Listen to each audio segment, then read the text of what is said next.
Radio DEM presenta Economía de las Ideas por Rodrigo Soto. Nietzsche hablaba de el eterno retorno de lo idéntico. Pero para este programa me gustaría más bien hablar del eterno retorno, no de lo idéntico. Y sería ahondar en una perspectiva general, muy simple y sintética, del universo. Yo soy Rodrigo Soto, Economía de las Ideas, Radio DEM 90.5. Y bueno, entrando en tema de lleno, hablar del universo es hablar del cosmos y es hablar también de la constante del calor. Como ya lo habíamos dicho en otros programas, en el programa anterior, Cosmos, la serie y el libro de Carl Sagan es algo imprescindible e importantísimo para la comprensión de lo que es el universo, de lo que es el cosmos.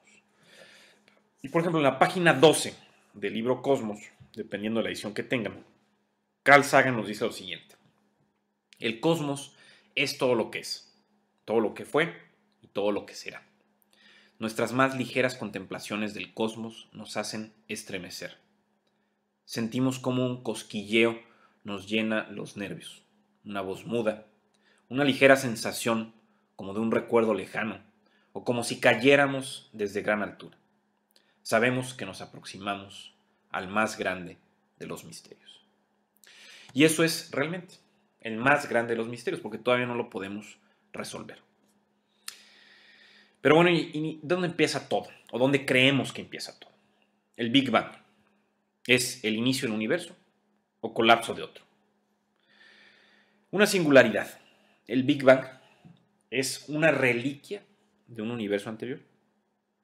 Bill Bryson, en su libro interesantísimo, que se llama A Short History of Nearly Everything, nos comenta que si prendemos la televisión en un canal que tiene estática, o simplemente que no pagásemos el cable o la televisión que tengamos, la señal que tengamos no llegue bien, y nos quejemos que no hay nada que ver, pues simplemente estaríamos equivocados. Porque el 1% de esa estática es radiación remanente del Big Bang, o lo que es conocido como la Cosmic Background Radiation.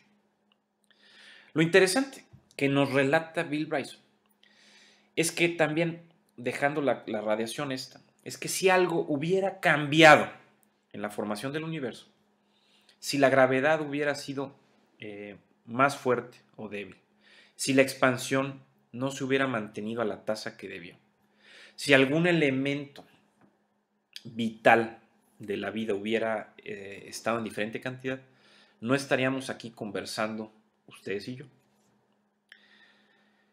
Tomemos lo que dicen los expertos. Por ejemplo, Edward Tyrone de la Universidad de Columbia nos dice que en cuanto a la existencia de otros Big Bangs en el universo, y expresa: en relación a la pregunta de por qué sucedió el Big Bang, ofrezco una respuesta modesta, en donde nuestro universo es simplemente una de esas cosas que sucede cada determinado tiempo.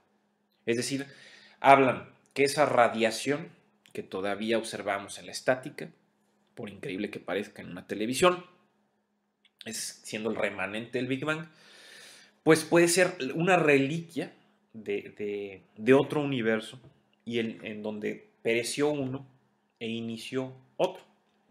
Y tal vez sea este en el que estamos viviendo.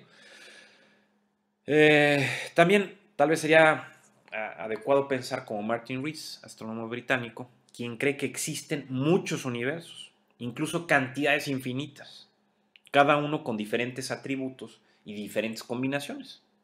Y bueno, pues nosotros simplemente vivimos en el cual combinan las cosas de cierta forma que nos permite a ustedes y a mí existir. Y bueno, al final aquí estamos. Y también tenemos que hablar de la sopa primigenia, como inicio de vida, como la conocemos, o precursor de la probabilidad de vida. Y bueno, aquí se mezclaron ciertos elementos, tal vez por mencionar algunos: carbono, nitrógeno, hidrógeno, metano. Y siguiendo con Bill Bryson, también nos dice o nos ejemplifica que la combinación de estos caldos y de esta sopa, por así decirlo, y también con trillones de átomos, la combinación de trillones de átomos, dieron lugar a la existencia de cada uno de nosotros. Y la maravilla de todo esto es que la cadena, desde cierto punto hasta cuando nos vemos en el espejo para la existencia de nosotros, es que no se rompió esa cadena.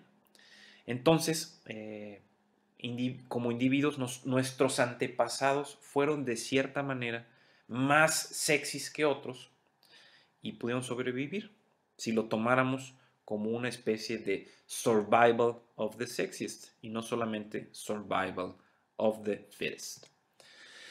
Y bueno, también hay un debate y se ha tratado de comprender qué hay en el cosmos, es decir, la materia versus la antimateria, donde según datos de Wikipedia tenemos que es, por ejemplo, 74% de energía oscura, 22% de materia oscura, 3.6% de gases y 0.4% de estrellas y planetas. Pero al tener tanta energía oscura y materia oscura, tal vez, por no comprenderla, podríamos estar de acuerdo con lo que dice Eli Haraway en la novela de Contacto y que es un gran desperdicio de espacio, sobre todo apuntando a que no hubiese vida inteligente en algún otro lugar del cosmos, del universo. Avanzando de forma un poco más veloz, por cuestiones de tiempo, existe una cronología muy interesante que pude observar con la revista Science Illustrated de abril y marzo del 2009. Y muchas cosas pueden cambiar, pero bueno, de manera general voy a dar un panorama un poco veloz de lo que ha pasado en hechos relevantes en materia de cosmología. En el 450 a.C. inicia con Anaxágoras, o parece que inicia ahí, quien propuso la teoría según la cual el universo estaba compuesto por dos ingredientes: espacio vacío y átomos. Después, en el 260 a.C., Aristarco de Samos, filósofo griego, propone un sistema heliocéntrico, increíblemente, donde la Tierra y los planetas del sistema solar giran alrededor del Sol. En el 150 después de Cristo, Ptolomeo equivocadamente establece un sistema en donde los planetas y el Sol giran alrededor de la Tierra. En 1543, llega Copérnico y regresa al sistema en donde los planetas giran alrededor del Sol. 1584, Giordano Bruno, quien tristemente y terriblemente muere a manos de la Inquisición por no retractarse de sus conocimientos, propone que ni el Sol que el Sol es una de tantas estrellas en el universo y que pueden existir planetas similares a la Tierra en otros. Después, en el 1600, Tycho Brahe combina los elementos de los sistemas de Copérnico y de Ptolomeo. Después, también en el 1600, llega Kepler, plantea tres leyes del movimiento planetario: el movimiento elíptico de los planetas alrededor del Sol, los planetas viajando más rápido cuando están cerca del Sol, en su órbita, y que también estos planetas cerca del Sol tienen periodos orbitales mucho más cortos. También tenemos a Galileo en 1609, y pues lo recordamos mucho con lo que dijo de "y sin embargo se mueve", y también hablando del sistema heliocéntrico. En 1687 a Newton, con sus descubrimientos en sus Principias y revolucionando la concepción del universo con su ley de gravedad, del movimiento planetario. En 1838, Friedrich Bessel provee la prueba final de que la Tierra en verdad orbita alrededor del Sol. 1915, Albert Einstein con la teoría general de la relatividad, modificando o ampliando lo dicho por Newton. Lamach, también en 1927, enseña al mundo la primera versión del Big Bang. En 1929, Hubble descubre la velocidad con que las galaxias se mueven. En 1933, Fritz Zwicky descubre que existe materia en las galaxias, materia oscura. En 1948, George Gamow publica El origen de los elementos químicos para comprender la distribución de los elementos en el universo. 1950, Fred Hoyle presenta su teoría del universo estacionario. 1965, Arno Penzias y Robert Wilson descubren la radiación de fondo de microondas. 1970, Vera Rubin y Kent Ford mostraron la velocidad de rotación de las galaxias era mayor a lo que se creía. 1992, el satélite COBE demuestra que la radiación de fondo de microondas es efectivamente la onda y el calor remanente del Big Bang, como lo platicábamos al principio. 1998, científicos australianos corroboran que el universo se está expandiendo. 2001, una sonda de la NASA, cuya misión es estudiar el cielo y medir la diferencia de temperaturas que se observan en la radiación de fondo de microondas, el remanente de Big Bang. Y bueno, actualmente se sigue tratando de trabajar y combinar, establecer un mapa más preciso del universo y comprender también lo que es la materia oscura y la energía oscura. Tal vez en este tenor, lo que más nos venga a la mente, de lo que más nos acordemos, es la confrontación de la gravedad con la teoría general de la relatividad. Es decir, lo que dice Newton, como lo explica Brian Greene en su libro El universo elegante, pues este científico Newton unificó los cielos y la tierra en una sola teoría, a la que llamó gravedad, sin realmente conocer cómo funcionaba, haciendo que la misma ley fuera para el movimiento de todos los planetas. Albert Einstein llega y con sus experimentos de la luz y que nada puede viajar más rápido que esta, lo llevaron a su concepción de espacio-tiempo y la teoría general de la relatividad. Y con una explicación de Brian Greene, existen 3 dimensiones de espacio y una más de tiempo. Los planetas entonces se moverían sobre superficies en esta fábrica de espacio-tiempo.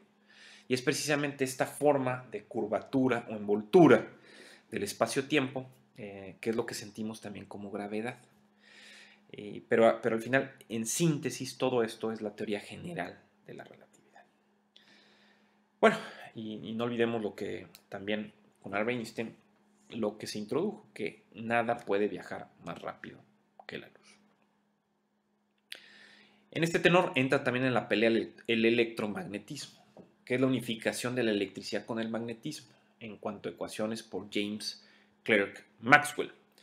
Y los estudios de Maxwell demostraron que el electromagnetismo es mucho más fuerte que la gravedad, esto tomado a escala atómica. Y es la carga negativa de los átomos que se repele entre 2 objetos. Y si lo tomamos así, entonces realmente nunca estamos tocando nada, porque todo esto se está repeliendo fuertemente. Einstein, también de acuerdo como nos dice Brian Greene, trató de cierta forma de unificar o de crear una especie de teoría del todo que pudiera de manera simplista explicar matemáticamente y físicamente el universo. Pero pareciera que fue con Niels Bohr y agregando la mecánica cuántica para entender lo que pasaba dentro del átomo y explicaciones de la física a niveles subatómicos que podemos tener una comprensión más amplia de lo que es todo este universo, todo este cosmos.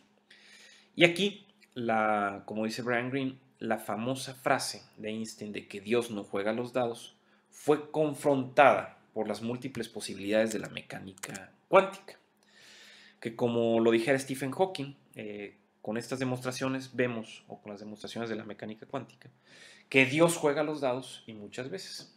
Y dentro de esta mecánica cuántica, pues podemos pensar que todo es posible y que existen 1001 posibilidades. De igual forma, retomando otra vez a Brian Greene, dentro de su universo elegante, de su libro, habla de cómo la mecánica cuántica explica a nivel cuántico que la incertidumbre reina, la incertidumbre es ama y señora. Es decir, solamente podemos predecir un resultado, pero no tenerlo al 100% dentro de la mecánica cuántica, ya que todo puede pasar. Las leyes cuánticas son diferentes a lo que estamos acostumbrados. Es un mundo de locura, según lo dice Brian Greene. Por ejemplo, aquí y es un aspecto interesante, es que también dentro de la mecánica cuántica no se puede medir la posición y el momento de una partícula a la vez, solamente uno de los dos. Incluso él les ofrece un ejemplo un poco más para la comprensión general de todos nosotros, es que las reglas cuánticas podemos esperar cosas imposibles, como si estuviéramos en un café, que él le llama el café cuántico o el quantum café, y pedimos por ejemplo, un café o un jugo de naranja, y en lugar de recibir el café o el jugo de naranja o lo que solicitamos, recibimos un tequila, recibimos un refresco, recibimos un agua de limón, pero no lo que nosotros pedimos. Incluso dentro de este café cuántico que explica Brian Greene, se habla de que podríamos cruzar una pared separando nuestros átomos. Pero bueno, aquí también es importante, de forma rápida, hablar del principio de incertidumbre de Heisenberg, que nos dice que no se pueden determinar simultáneamente la posición y momento lineal de un electrón. Y en palabras de Wikipedia, es cuanto mayor certeza se busca en determinar la posición de una partícula, menos se conoce su cantidad de movimiento lineal y por eso, con eso depende también su velocidad. Esto implica que las partículas en su movimiento no tienen asociada una trayectoria bien definida. Aquí podríamos hablar también del gato de Schrödinger, en donde lo tenemos dentro de una caja con cierto veneno y hay una partícula que, si la partícula decae, se activa el veneno o explota una bomba, dependiendo sea el experimento, pero el caso es que al no abrir la caja, el gato está a la vez vivo y muerto. Solamente al abrirla es lo que nos damos cuenta de cuál es la realidad. Es decir, en ese momento se superponen varias opciones o múltiples posibilidades. Explicado desde otra perspectiva, esto más sencilla, Hugh Everett, por ejemplo, nos dice que para cada posible resultado, el mundo se divide en una copia de sí mismo. Y el ejemplo que se usa en este sentido es verlo como una historieta a la cual con cada decisión que vamos tomando se va creando el resultado de la misma, como si fuera nuestro propio libro de aventuras. Y bueno, en este sentido vivimos nuestro propio libro de aventuras porque cada uno de nosotros está tomando constantemente diferentes decisiones y en base a esas decisiones pues es los caminos o rutas evolutivas que vamos tomando. Aquí también voy a hablar rápidamente de la interacción nuclear fuerte y débil, en donde la interacción nuclear fuerte es la que mantiene unidos a protones y neutrones dentro del núcleo del átomo, como si fuera un pegamento, y al separar la unión que mantiene a protones y neutrones, es decir, romper ese pegamento, es lo que conocemos como resultado de explosión en una bomba atómica. Y la interacción nuclear débil, bueno, pues se describe con la radioactividad. Y aquí, sintetizando, tenemos 4 fuerzas fundamentales: la gravedad, el electromagnetismo, la interacción nuclear fuerte y la interacción nuclear débil. Como lo dijimos, es un mar de información hablar de todo esto. Tenemos también los agujeros negros propuestos por Schwarzschild en 1915, muy bien trabajados por Stephen Hawking, en donde también con trabajos de Roger Penrose han tratado de buscar cómo la teoría de la relatividad, general de relatividad de Einstein, ha de tener un principio en este universo, en el Big Bang, y tal vez un final en los agujeros negros. También se ha visto que los agujeros negros no son totalmente negros, sino que pueden emitir radiación y eventualmente evaporarse y desaparecer. Y otra conjetura es que el universo no tiene bordes o límites en el tiempo imaginario. Lo que estamos viendo es tratar, como nos dice Steven Weinberg y Abdus Salam, ganadores del premio Nobel, es que si nos regresamos hacia atrás en el universo buscando los orígenes del Big Bang, vemos que el electromagnetismo y la interacción nuclear débil se fusionan y dan lugar a lo que podemos conocer como el modelo electrodébil. Y si seguimos regresando a la película del universo, veremos que la interacción nuclear fuerte se va a unir con el modelo anterior para crear una superfuerza. Y de esta forma vemos que la mecánica cuántica puede explicar 3 de las fuerzas a nivel subatómico, aunque este modelo no incluye la gravedad. De aquí también han salido otras teorías como la teoría de cuerdas, en donde promete unificar la teoría general de la relatividad y la mecánica cuántica con las 4 fuerzas fundamentales que dijimos: gravedad, electromagnetismo, interacción nuclear fuerte y débil, y explicar pues tal vez matemática y físicamente el universo. En resumidas cuentas, creemos que explicaríamos por qué el universo es como es a nivel primario. Es decir, hablaríamos de una teoría del todo, una teoría del cosmos, unificar la teoría de lo pequeño con la teoría de lo grande en una sola teoría. Y pues esta teoría de cuerdas proclama que todo el universo, todas las fuerzas y toda la materia está hecha de un ingrediente: pequeñas cuerdas vibrantes de energía. Pero todavía, bueno, existe el debate entre ser una teoría filosófica o una teoría física, en donde se compruebe todo lo que estamos diciendo. Y de acuerdo a Michael Green, pues también entre él y Schwartz pudieron encontrar la ecuación matemática que unificaba diferentes fuerzas, es decir, la gravedad, electromagnetismo, interacción nuclear fuerte y débil. Pero bueno, la teoría de cuerdas dice entonces que la forma es todo, y dependiendo de la forma que toma las partículas es como vemos un determinado universo. Podría yo seguir aquí hablando y siguiendo dando datos, pero por cuestiones de tiempo y también por no aburrirlos, me gustaría también ir cerrando esta colaboración e invitarlos a que continuemos con la participación de mi conocido amigo Milton Mata, quien también nos va a hablar de manera un poco más sintética y precisa cálculos del universo y datos que nos van a servir también para comprender lo que es nuestro sistema solar, las galaxias y todo lo que compete al universo. Pero bueno, al final, ¿qué es lo que está pasando? Pues podríamos hablar también de la teoría M, que se crean membranas a partir de la teoría de cuerdas. Esta teoría M que también ha hablado Witten, que podría ser tarea que también unifique todo. Se habla de diferentes dimensiones, se habla también de universos paralelos. Podría ser que la ciencia ficción cobre vida por todas las variables que se multiplican de acuerdo a las nuevas formas de las partículas, diferentes dimensiones. También esperamos resultados del laboratorio CERN para ver el choque de partículas y poder entender esta sinfonía del universo en una sola teoría. Pero estoy seguro hasta el momento de una cosa: que cuando el universo se enfríe y se colapse, pues se creará de nuevo otro universo. Y este nuevo universo emergerá con la premisa de ser mejor que el anterior.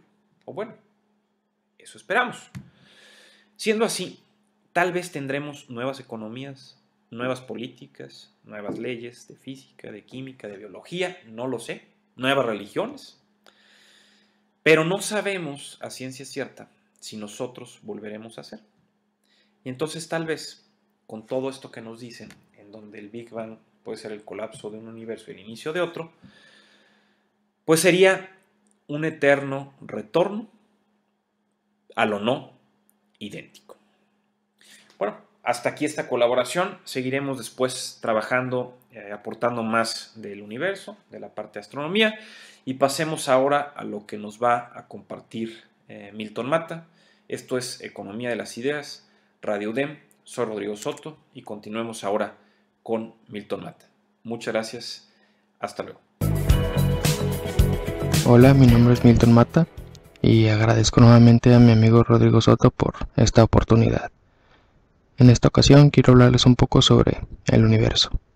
Nuestro universo es un lugar lleno de maravillas y misterios que siempre nos ha fascinado.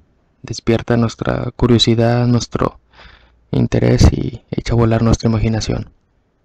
Podemos decir que la estructura básica de nuestro universo son las galaxias, y a su vez la estructura básica de las galaxias son las estrellas. Hablemos un poco sobre ellas. Nuestro Sol es una estrella y gracias a él existe la vida en nuestro planeta. Nuestro Sol es una estrella, digamos, típica o una estrella promedio.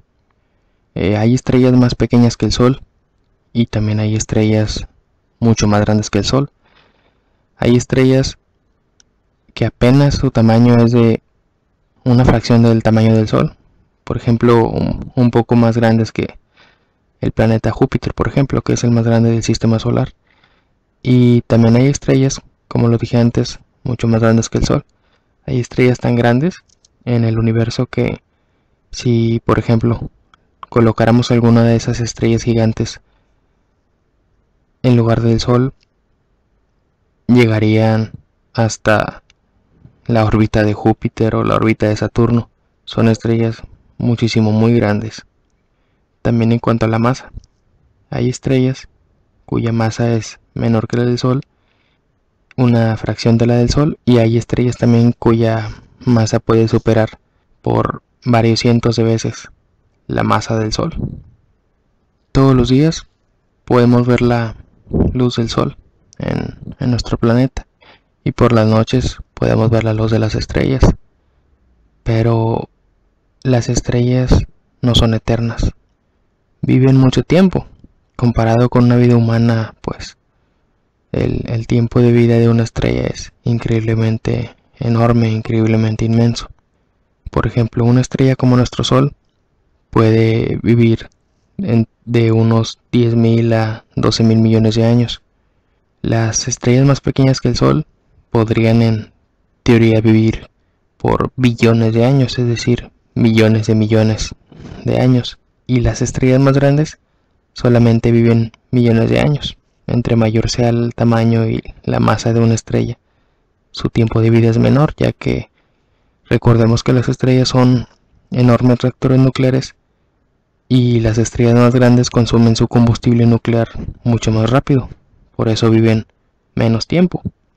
Ahora bien, hablando un poco sobre lo que mencioné ahorita, sobre las estrellas que son reactores nucleares, en su interior se forman los elementos químicos más pesados por un proceso llamado fusión nuclear, donde los átomos ligeros se fusionan para formar átomos más pesados, y en este proceso hay una liberación de energía. Por ejemplo, en nuestro Sol, que el hidrógeno se fusiona para formar helio, y parte de eso, en ese proceso hay una liberación de energía, que esa energía en forma de luz y calor llega hasta nuestro planeta, y es lo que propicia la vida, lo que permite la vida aquí en la Tierra. Los elementos químicos más pesados que el hierro, mucho más pesados, se forman en gigantescas explosiones de estrellas mucho más grandes y masivas que nuestro Sol, llamadas supernovas. Estas estrellas pueden brillar con una intensidad de más de 100.000 millones de soles y producen tanta energía que en solamente algunos segundos su energía equivale a la que produce, por ejemplo, el Sol en toda su vida. Es una cantidad enorme. Pueden brillar tanto como su propia galaxia, igual o más que la galaxia en la que están, ¿verdad? A la galaxia a la que pertenecen. El número de estrellas en el universo es inmenso. El número de estrellas en el universo se estima que podría ir desde los 7 por 10 a la 22 hasta los 3 por 10 a la 23 estrellas, es decir, entre 70.000 a 300.000 trillones, o sea, millones. Un trillón es un millón de millones de millones. Este número es tan grande que es mucho más grande que la cantidad de granos de arena que hay en todas las playas del mundo. Es un número increíblemente grande, ¿verdad? Ahora bien, hablando un poco sobre las galaxias son inmensas. Hay galaxias que tienen desde varios miles de millones de estrellas hasta galaxias que contienen billones de estrellas, billones de soles, es decir, millones de millones. Y en cuanto a su tamaño, pueden ir desde los miles de años luz de diámetro hasta los millones de años luz. Nuestra galaxia, por ejemplo, la Vía Láctea, tiene un diámetro de 100.000 años luz, pero hay galaxias más pequeñas y galaxias mucho mayores, ¿verdad? Las galaxias se agrupan en estructuras aún más grandes, llamadas cúmulos, y a su vez estos cúmulos se agrupan en estructuras todavía más grandes, llamadas supercúmulos, que en su conjunto forman una estructura gigantesca que abarca todo el universo conocido. El número de galaxias en nuestro universo conocido es de al menos 100.000 millones, aunque podría haber incluso muchísimas más. Y hablando un poco sobre las galaxias, también ocurren cosas interesantes. Por ejemplo, se dan las colisiones entre galaxias, donde las galaxias, debido a una interacción gravitacional, pueden llegar a colisionar una con otra. Justamente eso dentro de varios miles de millones de años le ocurrirá a nuestra galaxia con su vecina espiral más cercana, que es la gigantesca de galaxia de Andrómeda, que es aproximadamente el doble del tamaño de la nuestra y contiene el doble de estrellas. Como lo dije, dentro de varios miles de millones de años colisionarán una con otra para formar una galaxia todavía mucho más grande. Ahora bien, esto es un poco sobre las estrellas y las galaxias, que podemos decir que son los componentes básicos de nuestro universo. Ahora, hablando un poco más sobre algunos datos generales sobre el universo, podemos mencionar, por ejemplo, su edad, que la edad del universo se estima en unos 13.820 millones de años. Para tener una mejor idea de este dato, podemos mencionar, por ejemplo, compararlo con otros datos. Por ejemplo, la edad de nuestra galaxia es de unos 13.000 millones de años, de nuestra Vía Láctea. La edad de nuestro Sol de unos 4.600 millones de años, y la de nuestro planeta, la Tierra, de 4.500 millones de años.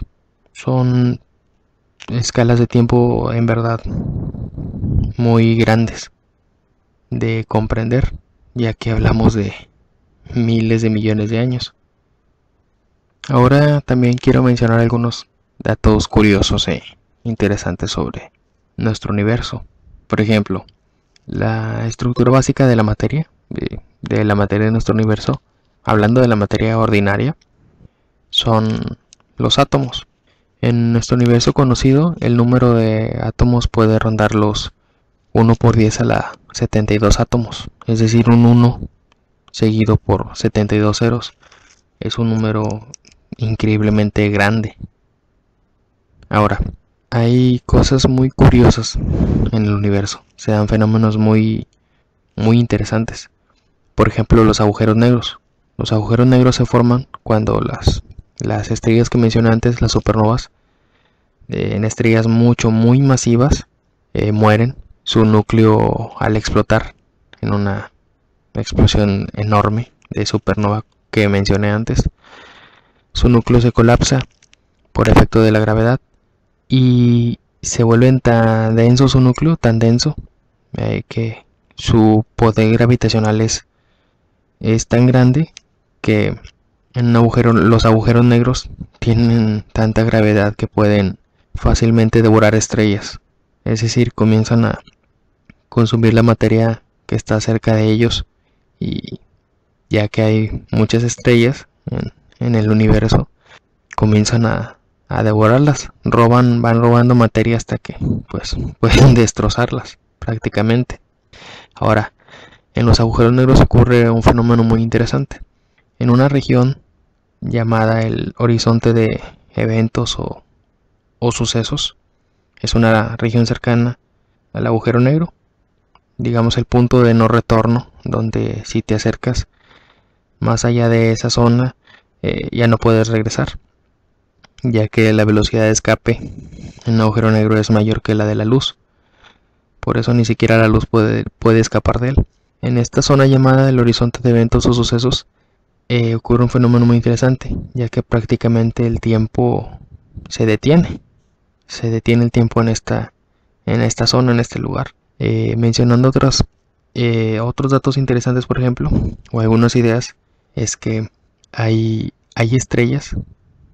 Lo dije ahorita sobre las estrellas que componen las galaxias. Muchas estrellas componen una galaxia. Pero hay estrellas que no pertenecen a galaxia alguna, que no orbitan a ninguna galaxia, sino que son estrellas solitarias que vagan por el universo. Me parece algo muy curioso e interesante.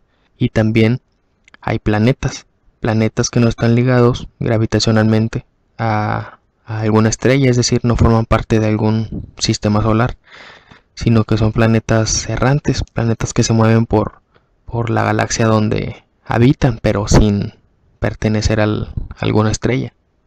Ahora, también hay ideas muy curiosas e interesantes, como algunas teorías que dicen, o en las que se piensa que nuestro universo no es el único, sino que hay más universos. Se habla incluso de que podría existir una cantidad infinita de universos distintos entre sí, donde las leyes que rigen esos universos podrían ser diferentes. O, por ejemplo, también en nuestro propio universo esconde diferentes misterios. Por ejemplo, en otros lugares de nuestro universo podría existir vida, incluso vida inteligente, es decir, civilizaciones como la humana.